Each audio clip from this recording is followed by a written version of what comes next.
Hi YouTube. So it's been a while. I figured I'll post another video. So recently I've been updating the Caterpillar 973 model, and I created a ripper for it and also a multifunction bucket. Now I'll get more into the bucket later. We're going to begin assembling the ripper, and then we're going to move on to the bucket. So here you can see all the parts that you need in order to install the ripper. You need two actuators and of course the links, and these are the rippers themselves. And you also need two parts that replace the rear end on the chassis. I have a 973 chassis sitting here, and the parts you need to replace are these ones right here. You can see the mounts for the linkage to the ripper. And these holes, they are for the wires for the actuators. You just plug them in there. So let's just get to it. I want to see if it fits and if the functions work before I paint it. And in order to paint it, I have to be quick because we have bad weather here in Norway. And right now the weather is actually nice enough to paint some parts. So let's get this ripper mounted up.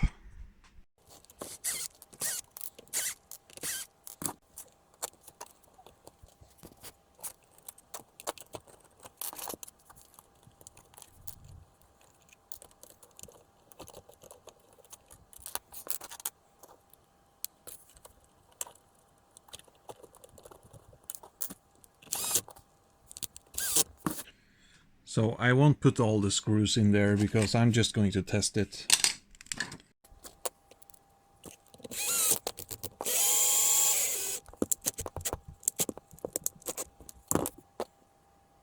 So for the actuators on this ripper, I'm using the same actuators as the ones on the bucket. They have a 30mm stroke. These are actually stronger, I can see now, than those. These are 64 and these are 96. But that doesn't matter.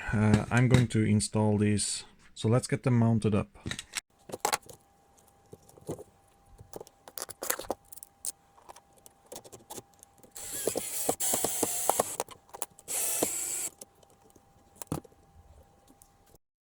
So that's one side mounted up. I'll do the other one off camera, and I'll see you soon.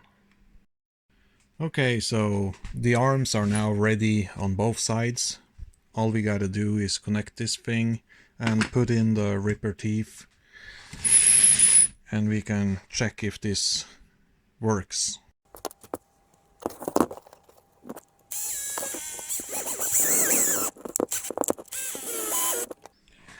So we have to put some spacers in here.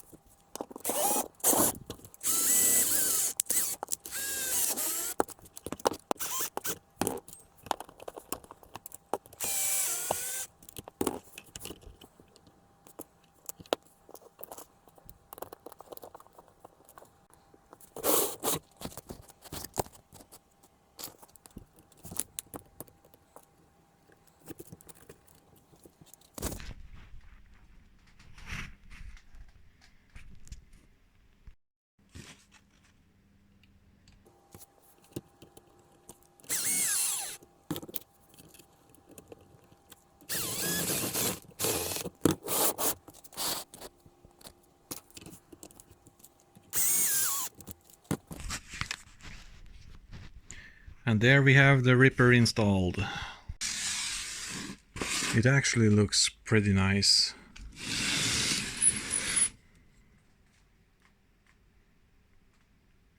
So I'm going to put a battery onto the actuators now and see if everything is working correctly.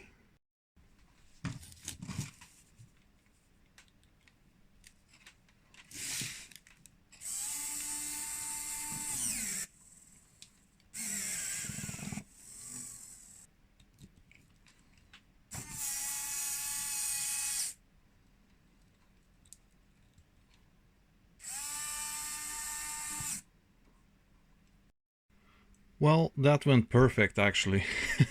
Much better than I anticipated. So yeah, this is now a functional ripper. I just have to install another ESC.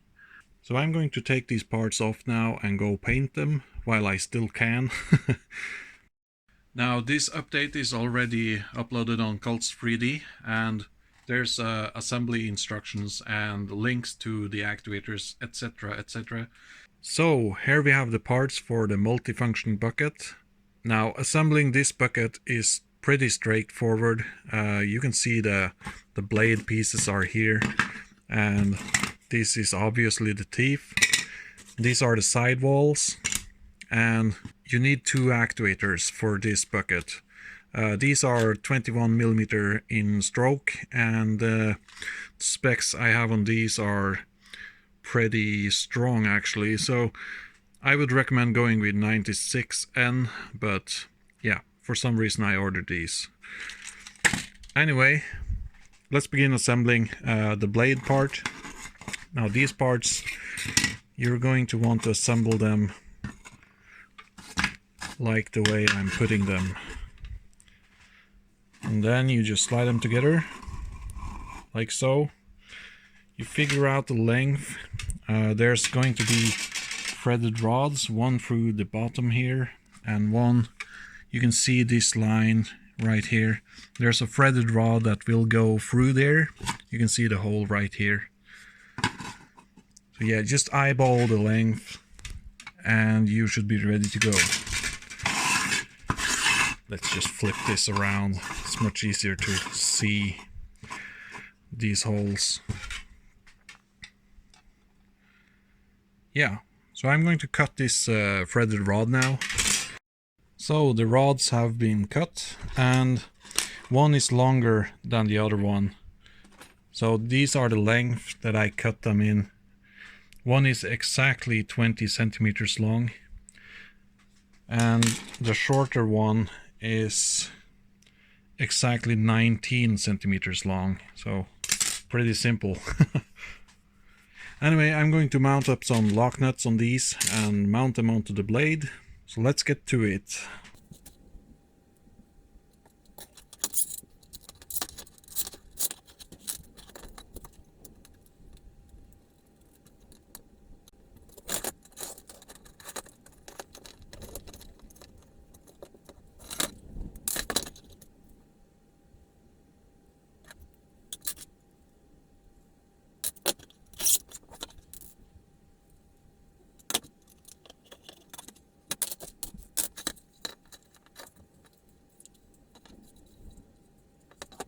So the middle piece is now assembled, and here you can see how it looks.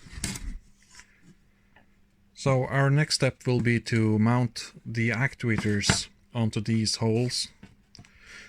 Now I'm going to be using 4mm threaded rods that I cut in this exact length, and I just glue them in here. So I'm going to cut the rods and we can mount the actuators.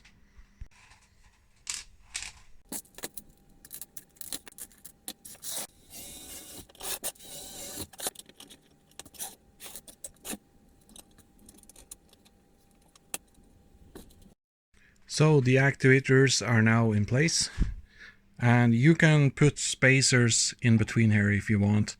You don't really need them. Once you mount the actuator onto the sidewalls up here, the actuator will stay in place.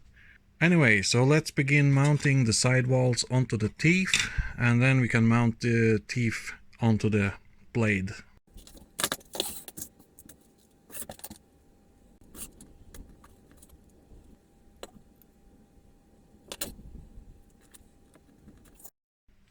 So I've got my soldering iron out because I'm going to be plastic welding this piece on the inside here, and also around this piece on the teeth on both sides. That will make this part much stronger.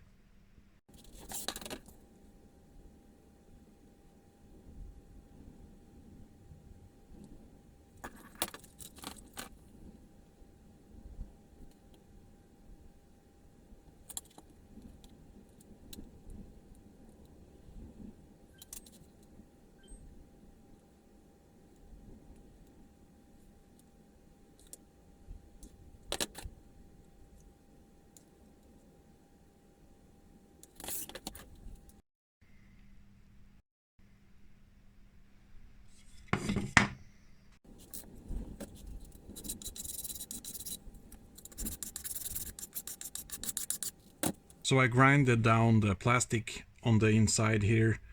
That is because I want this piece to mesh much better with the blade. So I'm going to mount the teeth to the blade now, and we are going to be using M3 by 10 millimeter screws.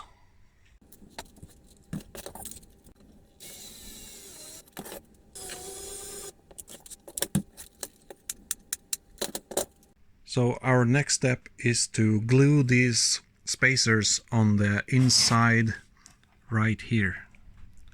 Once you get these spacers on, the actuators will line up perfectly. So I will be using super glue to glue these onto the side walls.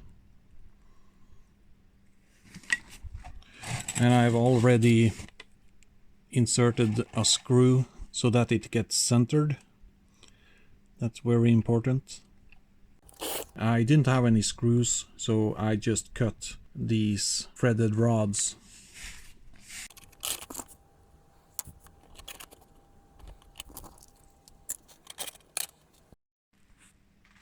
So now I can actually mount the side walls onto the actuators if I want to, but I don't want to mount them this way, so I'm going to extend the actuators before mounting it up.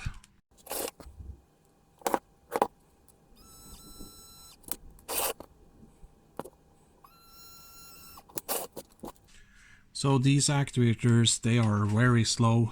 I'm going to replace them at a later point. And I think these actuators will be more suited for ramps on an equipment trailer like you can see here. So I'll be swapping those out later.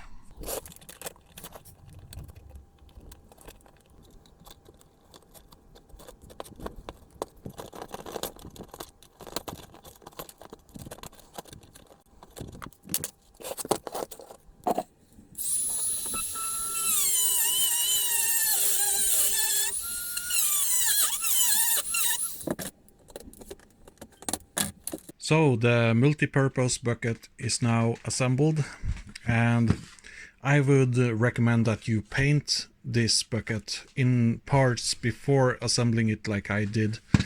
I will be disassembling it again for paint. And here you can see the actuators are mounted up.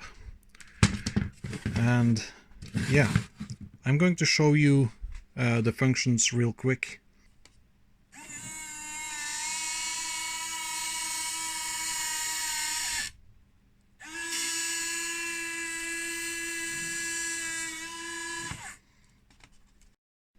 This bucket actually has 4 functions, which is why it's called a multi-purpose bucket. You can use it as a standard bucket like this.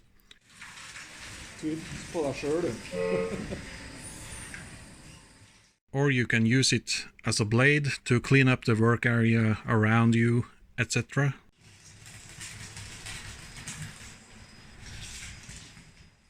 Or you can grab onto things and use it as a grabber.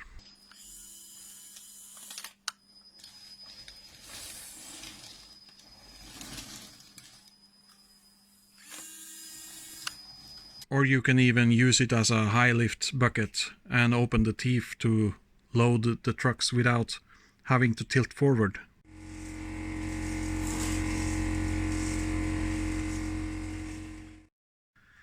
Anyway, that's it for this video. If you like this video, please give me a thumbs up, and I'll see you soon. Bye bye!